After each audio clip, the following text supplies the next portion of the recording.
Hello friends, welcome to my channel multi jam.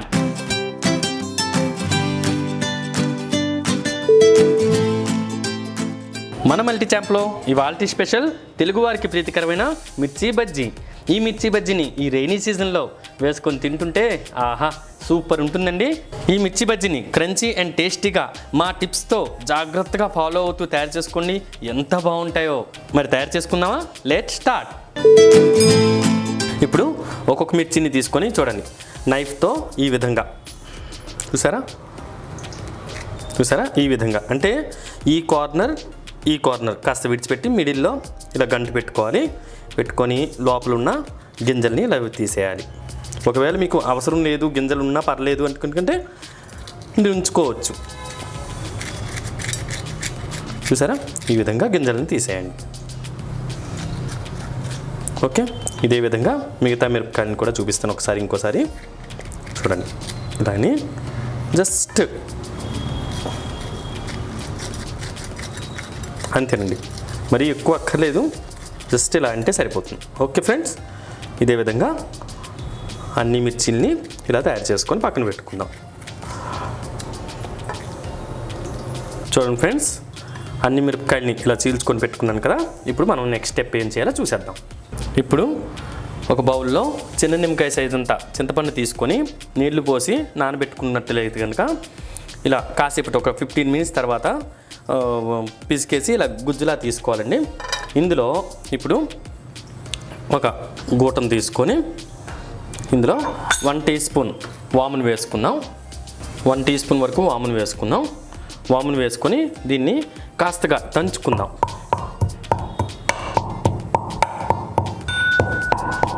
చూడండి friends, ఇలా దంచుకున్న తర్వాత చూసారా కాస్త పౌడర్గా అయింది, అంటే కచ్చపచ్చగా దంచుకున్నాం కదా. ఇప్పుడు వీటిని ఇందులో ఈ చింతపండు గుజ్జులో కలిపేసుకుందాం.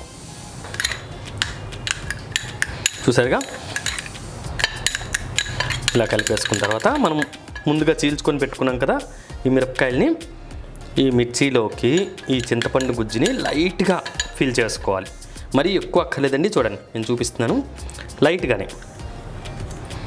ఓకే, ఇలా ఫిల్ చేసుకోవడం మూలనండి లోపల ఈ పులుపు వాము ఫ్లేవర్తో చాలా బాగుంటుంది బజ్జీ తింటున్నప్పుడు. చూసారు కదా, ఇలా పూసుకున్నాం కదా.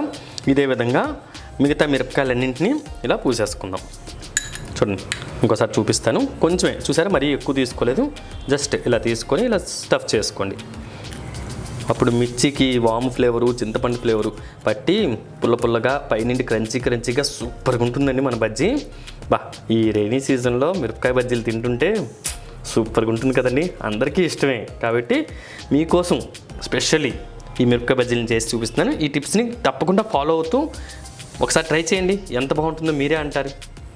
అండ్ ఫ్రెండ్స్, మీరు అడగొచ్చు ఎందుకండి వాము ఇవన్నీ వాడారనేసి. మనం బజ్జీ అంటేనే శనగపిండి వాడతాం కదా, కాబట్టి శనగపిండి అంటే కొంతమంది పడదు, గ్యాస్ అయ్యే ప్రాబ్లం ఉంటుంది. కాబట్టి ఈ వాము తినటం మూలాన మనకు అలాంటి సమస్యలు ఉండకుండా కొంతవరకు రెమెడీ, అలాగని మొత్తం అనలేను కానీ కొంతవరకు రెమెడీ కదా, ఉపశమనం కలుగుతుంది. కాబట్టి మనం ఇలా చేసుకొని తిందాం బజ్జీల్ని.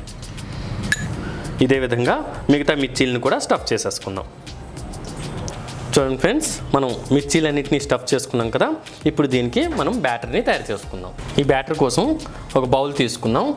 బౌల్లో ఒక జాలి చూసారా, ఇలా జల్లెడని తీసుకొని ఇందులో 5 టేబుల్ స్పూన్స్ శనగపిండిని వేసుకుందాం.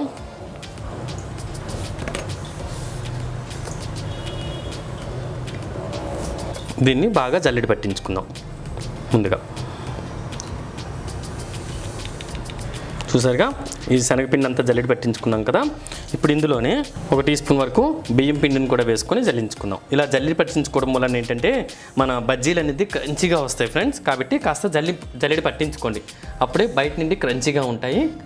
ఇప్పుడు ఇందులో 2 చిటికలు వంట సోడా, అదేనండి బేకింగ్ సోడా, టేస్ట్కి సరిపడంత ఉప్పు, 1/2 టీ స్పూన్ కారం, కాస్తంత పసుపు, 1 టీ స్పూన్ ఆయిల్, చివరిగా కొంచెంగా వాటర్ పోసుకుంటూ దోశ బ్యాటర్ లాగా ఉంటుందండి. దోశ బ్యాటర్ కంటే కాస్త థిక్గా మీకు చూపిస్తాను ఏ కన్సిస్టెన్సీలో ఉండాలో. ఇప్పుడు వీటిని బాగా కలిపేసుకోవాలి. ఒక్కసారికే వాటర్ పోయొద్దండి, కొంచెంగా పోసుకోండి. అండ్ కొంచెం కొంచెంగానే వాటర్ పోసుకుంటూ కలపండి ఫ్రెండ్స్, ఎందుకంటే లంప్స్ ఉండిపోయే ఛాన్సెస్ ఉంటాయి అండ్ బ్యాటర్ కూడా పలచబడిపోతుంది, కాబట్టి చూసుకుంటూ కలుపుకోండి. ఒకవేళ మీకు బ్యాటర్ పలచగా అయిపోతే ఇంకొంచెం శనగపిండిని వేసుకోండి, అంతేగాని ఒక్కసారికి వాటర్ పోసేసి పాడు చేసుకోవద్దు. ఇలా కొంచెం కొంచెంగా కలుపుకోండి. చూడండి ఫ్రెండ్స్, మన బ్యాటర్ రెడీ అయింది చూసారా. మరి దోశ బ్యాటర్లా కాకుండా కాస్త థిక్గా చూసారా, ఇలా రన్నింగ్ బ్యాటర్ అవ్వాలి. అండ్ ఇంకో చిట్కా, మీకు బ్యాటర్ పర్ఫెక్ట్గా అయిందో లేదో చెప్తాను చూడండి. ఇప్పుడు మన ఫింగర్ని ఇలా డిప్ చేస్తే చూసారా, ఇలా డిప్ చేస్తే మన ఫింగర్కి ఇలా పట్టుకోవాలి, అంటే మన బ్యాటర్ పర్ఫెక్ట్గా అయింది. ఓకే ఫ్రెండ్స్, అంటే మన బ్యాటర్ రెడీ అయిపోయింది. ఇప్పుడు మనం బజ్జీల్ని వేసుకుందాం. ఫ్రెండ్స్, నేను బజ్జీ బ్యాటర్ని ప్రిపేర్ చేసుకున్నప్పుడే నేను స్టవ్ మీద ఒక ప్యాన్ పెట్టుకొని ఆయిల్ని పెట్టుకున్నాను అనమాట. ఆయిల్ని పోసుకొని డీప్ ఫ్రైకి సరిపడంత ఆయిల్ వేసుకొని ఆయిల్ని హై ఫ్లేమ్లో వేడెక్కనిచ్చాను. ఆయిల్ బాగా వేడెక్కిన తర్వాత ఫ్లేమ్ని లో ఫ్లేమ్లో పెట్టుకొని ఇప్పుడు ఇలా కోట్ చేసుకున్న బజ్జీల్ని ఒక్కొక్కటిగా వేసుకుందాం.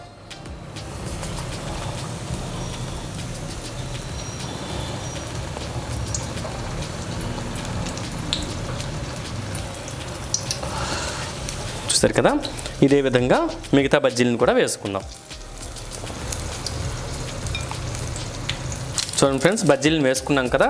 ఇప్పుడు మనం మీడియం ఫ్లేమ్లో పెట్టుకొని బజ్జీల్ని 1 మినిట్ తర్వాత అటు ఇటు తిప్పుకుంటూ వేయించుకోండి. ఇలా వేయించుకోవటం వలన అన్ని వైపులా ఈవెన్గా ఫ్రై అవుతాయి, కాబట్టి అటు ఇటు తిప్పుకుంటూ వేయించుకోండి. జాగ్రత్తగా తిప్పండి, ఆయిల్ కదండి, అసలు చూసుకొని కేర్ఫుల్గా చేసుకోవాలి.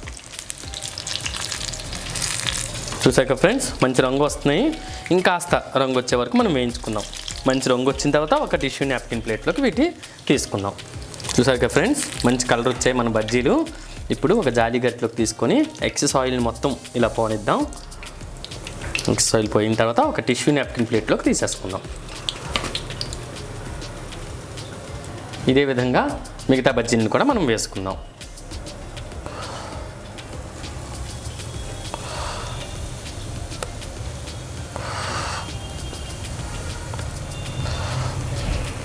చూడండి ఫ్రెండ్స్, మనం బజ్జీలను వేసుకున్నాం కదా.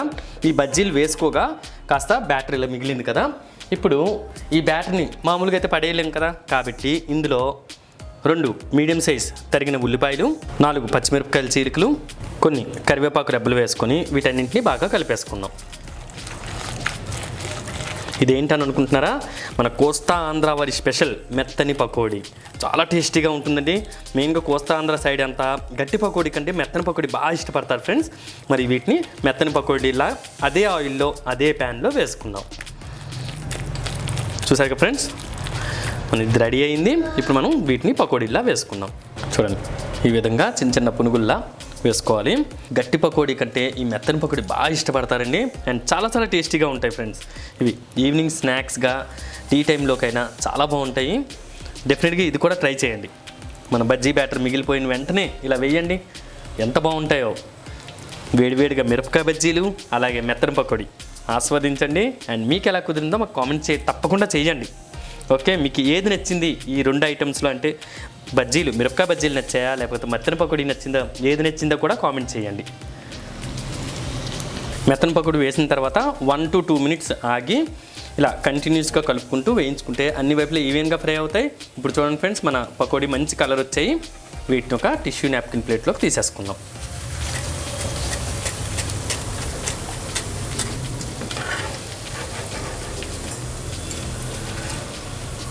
చూసాక ఫ్రెండ్స్, ఎంత ఈజీగా మన మిర్చి బజ్జీ అండ్ దాంతోపాటు కోస్తా ఆంధ్ర స్పెషల్ మెత్తని పకోడీ రెడీ చేసుకున్నాం కదా.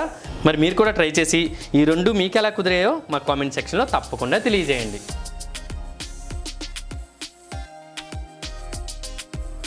మీకు కనుక ఈ వీడియో నచ్చినట్లయితే సబ్స్క్రైబ్ చేయండి, షేర్ చేయండి అండ్ లైక్ చేయండి. దాంతోపాటు బెల్ ఐకాన్ని డెఫినెట్గా ప్రెస్ చేయండి. Thank you friends, bye bye.